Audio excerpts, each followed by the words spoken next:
ಪ್ರಿಯ ವೀಕ್ಷಕರೇ, ನಾನು ನಿಮ್ಮ ಪಾರ್ವತಿ. ಜ್ಯೋತಿಷ್ಯ ಜ್ಞಾನಸುಧಾ ಬೈ ಪಾರ್ವತಿ ನನ್ನ ಚಾನಲ್ನ ಯಾರು ಸಬ್ಸ್ಕ್ರೈಬ್ ಮಾಡಿಲ್ವೋ ಅವ್ರನ್ನ ಸಬ್ಸ್ಕ್ರೈಬ್ ಮಾಡಿ ಅಂತ ಹೇಳ್ತೀನಿ. ನೀವು ಯಾವುದೋ ಒಂದು ವಿಡಿಯೋ ನೋಡಿರ್ತೀರಾ, ನಿಮ್ಗೆ ಇನ್ಯಾವುದಾದ್ರೂ ನನ್ನ ವಿಡಿಯೋ ನೋಡಬೇಕು ಅಂದರೆ ನನ್ನ ಚಾನಲ್ನ ಸಬ್ಸ್ಕ್ರೈಬ್ ಮಾಡಿ. ಅಲ್ಲಿ ನನ್ನ ಚಾನಲ್ಗೆ ಹೋದರೆ ವಿಡಿಯೋಸ್ ಇರುತ್ತೆ, ಪ್ಲೇಲಿಸ್ಟ್ ಇರುತ್ತೆ.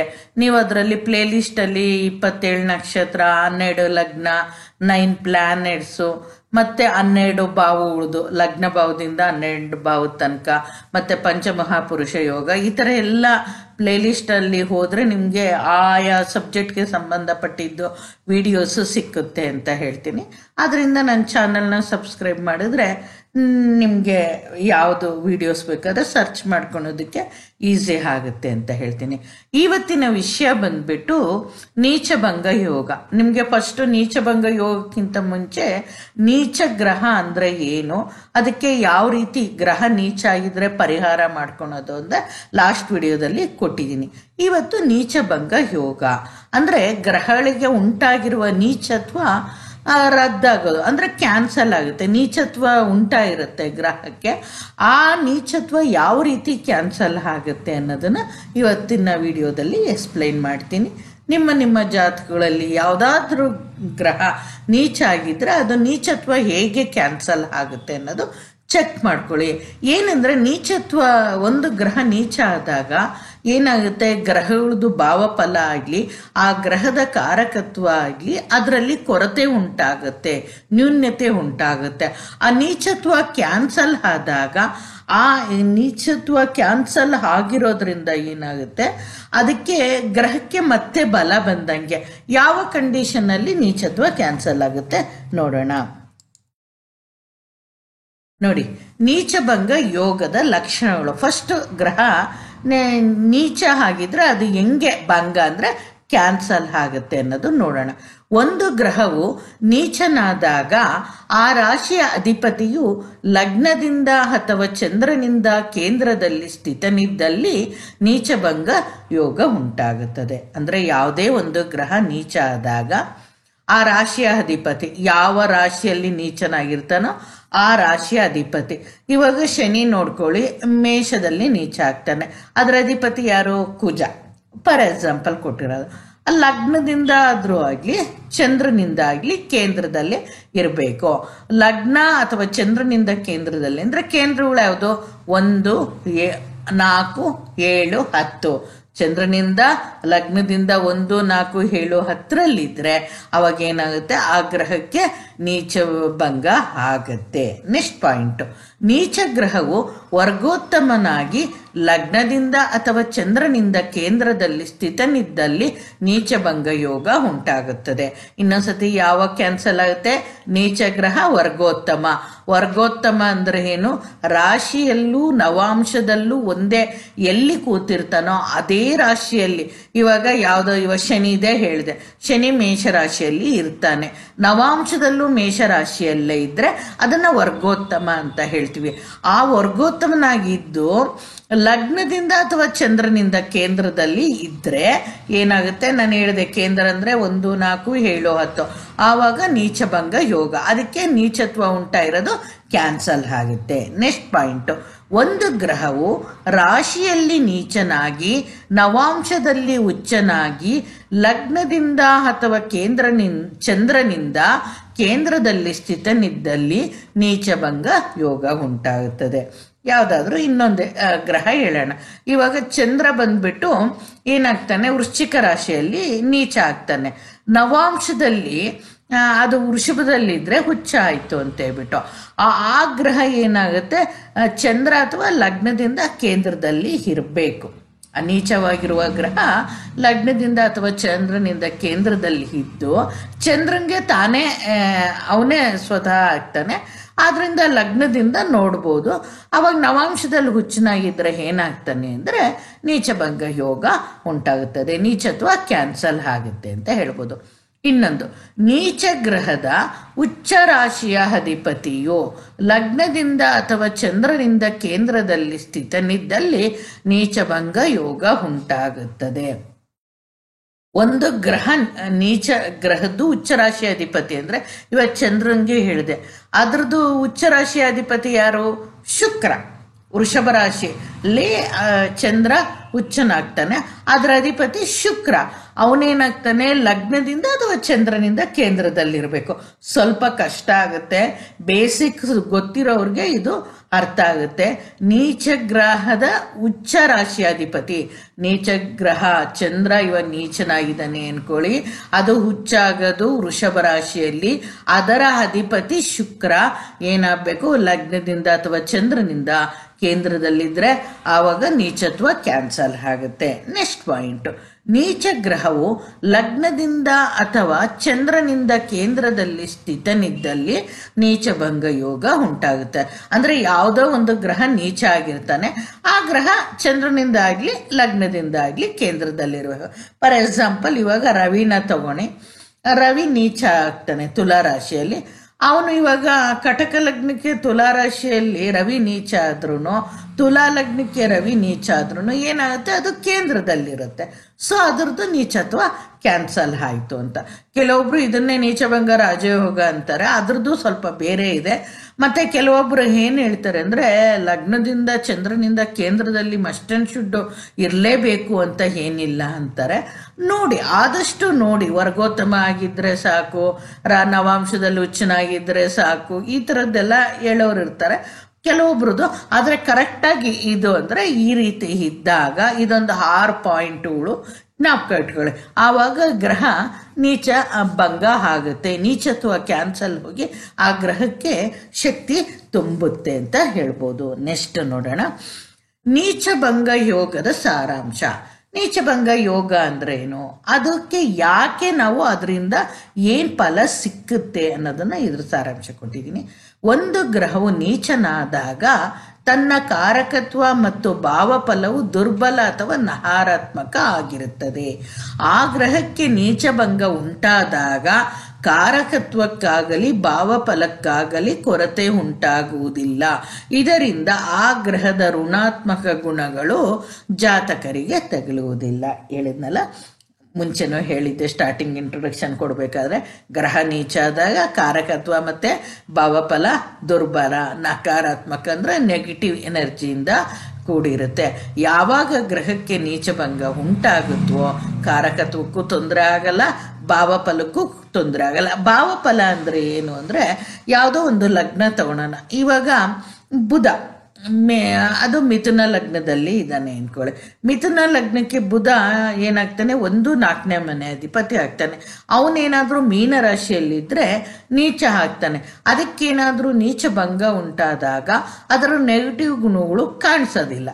ಈ ರೀತಿ ನಾವು ನೋಡ್ಕೊಂಡು ಬರಬೇಕಾಗುತ್ತೆ ಮುಂದಕ್ಕೆ. ಆವಾಗ ಹೇಳ್ತಾ ಇದ್ದೆ, ಇವಾಗ ಬುಧ ನೀಚ ಆದಾಗ ಅದರದ್ದು 1ನೇ ಮನೆದಾಗ್ಲಿ 4ನೇ ಮನೆದಾಗ್ಲಿ ನೀಚ ಭಂಗ ಉಂಟಾದಾಗ ಆಗೋ ಭಾವಫಲದ ನ್ಯೂನ್ಯತೆ ಕ್ಯಾನ್ಸಲ್ ಆಗುತ್ತೆ. ಆವಾಗ ಅದ್ರ ಭಾವಫಲ ಚೆನ್ನಾಗಿ ಕೊಡುತ್ತೆ ಅಂತ ಹೇಳ್ಬೋದು, ಕಾರಕತ್ವ ಆಗಲಿ ಭಾವಫಲ ಆಗಲಿ. ಇದೇ ರೀತಿ ಪ್ರತಿಯೊಂದು ಗ್ರಹಕ್ಕೂ ಈ ಹಿಂದೆ ಕೊಟ್ಟಿದ್ದೀನಲ್ಲ, ಯಾವಾಗ ನೀಚಭಂಗ ಆಗುತ್ತೆ ಅದನ್ನು ಅಬ್ಸರ್ವ್ ಮಾಡಿದ್ರೆ ಸ್ವಲ್ಪ ಬೇಸಿಕ್ ಕಲ್ತಿರೋರಿಗೆ ಗೊತ್ತಾಗುತ್ತೆ. ಒಂದು ಸತಿ ಆಗಲಿಲ್ಲ ಅಂದರೆ ಆ ಪಾಯಿಂಟ್ಸ್ನ 5-6 ಸತಿ ಬರೆದಿಟ್ಕೊಂಡು ಸ್ಕ್ರೀನ್ಶಾಟ್ ತೆಕ್ಕೊಂಡು ಆ ಪಾಯಿಂಟ್ನ ನೋಟ್ ಡೌನ್ ಮಾಡಿಕೊಂಡು ಅದನ್ನು ಸರ್ಚ್ ಮಾಡಿ ಅದನ್ನು ಯಾವ ರೀತಿ ಕ್ಯಾನ್ಸಲ್ ಆಗುತ್ತೆ ಅಂತ ನೀವು ಕೇಳಿ ಅದನ್ನು ಫಸ್ಟ್ ಕ್ಯಾನ್ಸಲ್ ಹೆಂಗಾಗುತ್ತೆ ಅಂತ ನೋಡ್ಕೊಳ್ಳಿ. ಆವಾಗ ನಿಮಗೆ ಗೊತ್ತಾಗುತ್ತೆ ನೆಗೆಟಿವ್ ಗುಣಗಳು ಜಾತಕರಿಗೆ ಯಾವಾಗ ಆ ಗ್ರಹದಿಂದ ಉಂಟಾಗೋದು ತಗಲೋದಿಲ್ಲ ಅಂತ ಹೇಳ್ಬೋದು. ನೆಕ್ಸ್ಟ್ ಸ್ಲೈಡ್ ನೋಡೋಣ. ನೋಡಿ, ನೀಚಭಂಗ ಯೋಗಕ್ಕೆ ಉದಾಹರಣೆ ಮೇಷ ಲಗ್ನಕ್ಕೆ ಕೊಡ್ತೀನಿ. ಒಂದೊಂದೇ ಲಗ್ನಕ್ಕೆ ಒಂದೊಂದು ಕೊಡ್ತೀನಿ. ನೀವು ಬೇರೆ ಬೇರೆ ವಿಭಿನ್ನ ರೀತಿಯಲ್ಲಿ ಕೊಟ್ಟಿರ್ತೀನಿ, ಬೇರೆ ಬೇರೆ ಗ್ರಹಗಳಿಗೆ ಕೊಟ್ಟಿರ್ತೀನಿ, ನೀವು ನೋಡ್ಕೋಬಹುದು. ನೋಡಿ, ಇಲ್ಲಿ ಮೇಷ ಲಗ್ನಕ್ಕೆ 4ರಲ್ಲಿ ಚಂದ್ರ ಇದ್ದಾನೆ. ಲಗ್ನಾಧಿಪತಿ ಕುಜ ಕಟಕ ರಾಶಿಯಲ್ಲಿ ಚಂದ್ರನ ಜೊತೆನೇ ಇದ್ದಾನೆ. ಕುಜ ನೀಚನಾಗಿದ್ದಾನೆ, ಆದರೆ ಚಂದ್ರನು ಲಗ್ನದಿಂದ ಕೇಂದ್ರದಲ್ಲಿದ್ದಾನೆ, ಕುಜನು ಲಗ್ನದಿಂದ ಕೇಂದ್ರದಲ್ಲಿದ್ದಾನೆ. ಆ ಚಂದ್ರನಿಂದನೂ ಸತ ಕುಜ ಕೇಂದ್ರದಲ್ಲಿ ಇರೋದ್ರಿಂದ 4ನೇ ಮನೆ ಕೇಂದ್ರ ಆಗುತ್ತೆ. ಚಂದ್ರನಿಂದ ಕೇಂದ್ರದಲ್ಲಿ ಕುಜ 1ನೇ ಮನೆ, ಚಂದ್ರನ ಜೊತೆಯಲ್ಲೇ ಇರೋದ್ರಿಂದ ಅದು 1ನೇ ಮನೆ ಅಂತ ಹೇಳ್ಬೋದು. 3 ರೀತಿ ಏನಾಗುತ್ತೆ ಕ್ಯಾನ್ಸಲೇಷನ್ ಅನ್ನೋದು ಆಗಿದೆ. ಆದ್ರಿಂದ ಕುಜಂಗೆ ಉಂಟಾಗಿರೋ ಇದು ಇರಲ್ಲ. ಇಲ್ಲಿ ಗ್ರಹದ ಷಡ್ಬಲ ನೋಡಬೇಕು. ಗ್ರಹ ಏನಾದರೂ ತುಂಬ ವೀಕ್ ಆಗಿದೆಯಾ, ಚೆನ್ನಾಗಿದೆಯಾ. ಗ್ರಹ ವೀಕ್ ಆಗಿದ್ರೆ ಅದಕ್ಕೆ ಸ್ಟ್ರೆಂತ್ ಕೊಡಬೇಕಾಗುತ್ತೆ. ಅದರ ನೆಗೆಟಿವ್ ಗುಣಗಳು ಕಾಣಿಸೋದಿಲ್ಲ ಅಂತ ಹೇಳ್ಬೋದು. ನೆಕ್ಸ್ಟ್ ವೃಷಭ ಲಗ್ನ ಕೊಡ್ತಾ ಇದ್ದೀನಿ. ವೃಷಭ ಲಗ್ನಕ್ಕೆ ನೋಡಿ, ಲಗ್ನದಿಂದ 7ರಲ್ಲಿ ಚಂದ್ರ ನೀಚನಾಗಿದ್ದಾನೆ. ಈ ಲಗ್ನದಿಂದ 7ರಲ್ಲಿ ಸ್ವತಃ ಚಂದ್ರ ಕೇಂದ್ರದಲ್ಲಿರೋದ್ರಿಂದ ಅದೊಂದು ನೀಚಭಂಗ ಆಯಿತು. ನೆಕ್ಸ್ಟು ಆ 7ನೇ ಮನೆ ಅಧಿಪತಿ ಏನಾಗ್ತಾನೆ, ಕುಜ ಲಗ್ನದಿಂದ 10ರಲ್ಲಿದ್ದಾನೆ. ಅದು ಏನಾಗುತ್ತೆ, ಆವಾಗೂ ನೀಚತ್ವ ಕ್ಯಾನ್ಸಲ್ ಆಯಿತು. ಮತ್ತೆ ಚಂದ್ರನಿಂದ ಕೇಂದ್ರದಲ್ಲಿದ್ದಾನೆ, ಅದು ನೀಚತ್ವದ್ದು ಕ್ಯಾನ್ಸಲ್ ಆಯಿತು.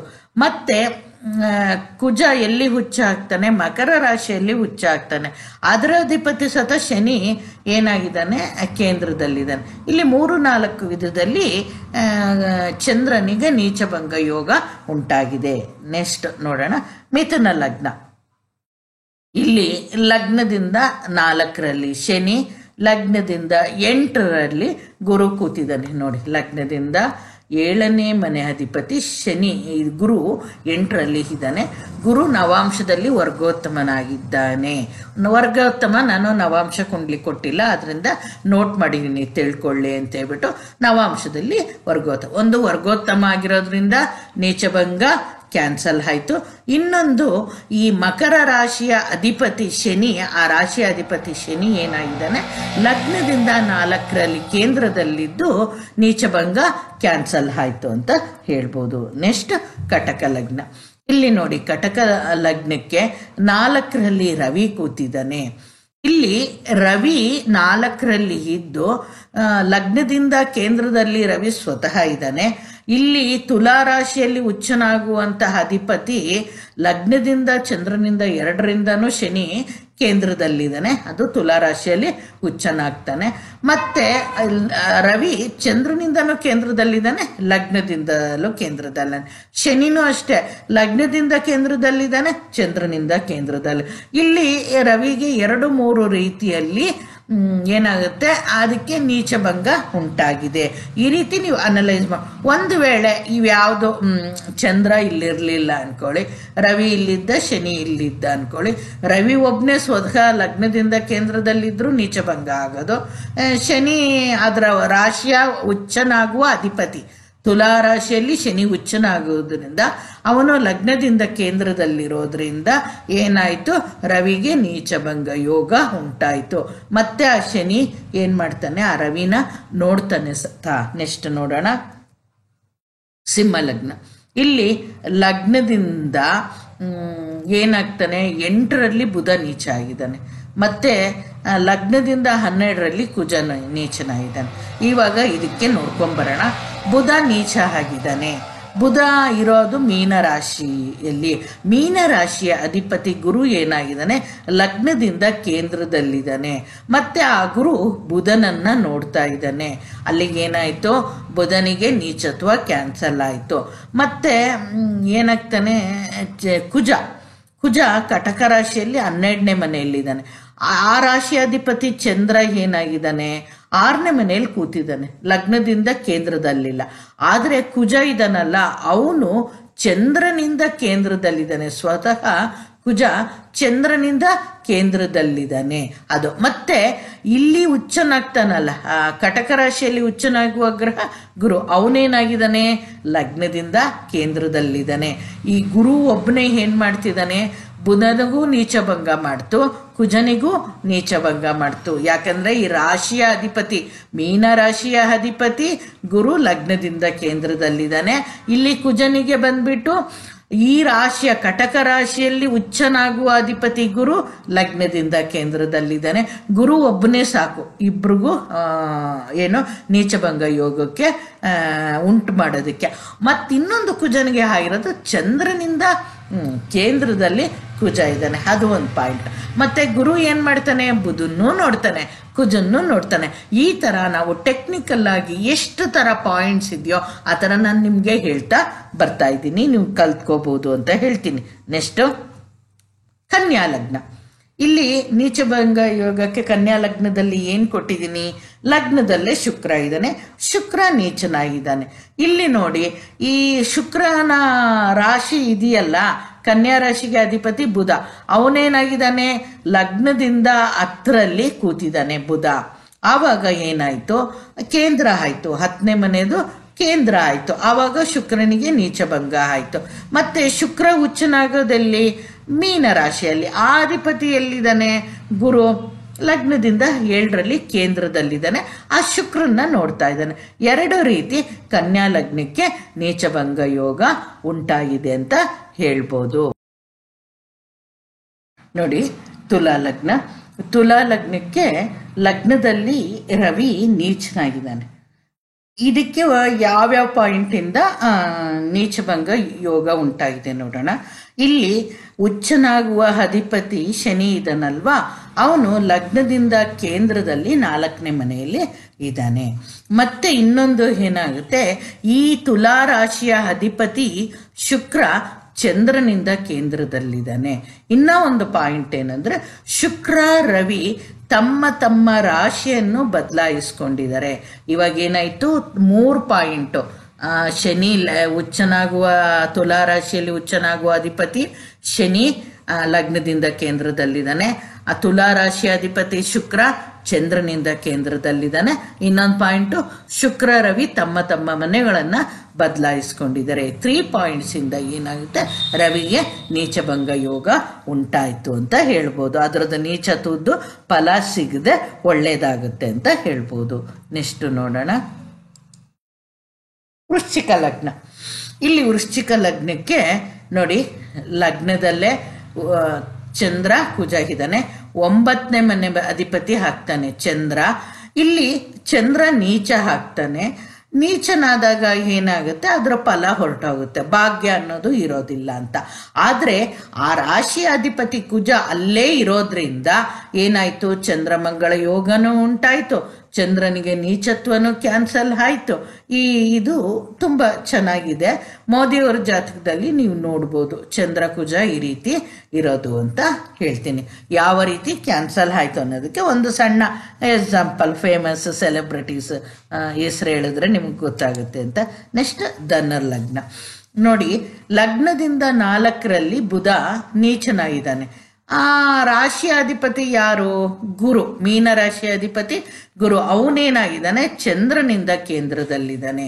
ಮತ್ತೆ ಈ ಮೀನ ರಾಶಿಯಲ್ಲಿ ಉಚ್ಚನಾಗುವಂತಹ ಅಧಿಪತಿ ಶುಕ್ರ, ಅವನು ಸತ ಚಂದ್ರನಿಂದ ಕೇಂದ್ರದಲ್ಲಿ ಇದ್ದಾನೆ. ಅಂದ್ರೆ ಚಂದ್ರನಿಂದ ಕೇಂದ್ರದಲ್ಲಿ 4ರಲ್ಲಿ ಇದ್ದಾನೆ.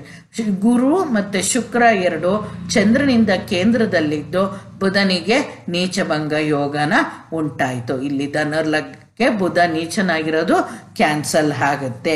ಅದ್ರ ಕಾರಕತ್ವ ಫಲ 7ನೇ ಮನೆ 10ನೇ ಮನೆ ಇರುತ್ತೆ ಬುಧಂದು. ಅದರದ್ದು ಮೈನಸ್ ಆಗೋದೇನಾಯ್ತು, ಪ್ಲಸ್ ಆಯ್ತು ಅಂತ.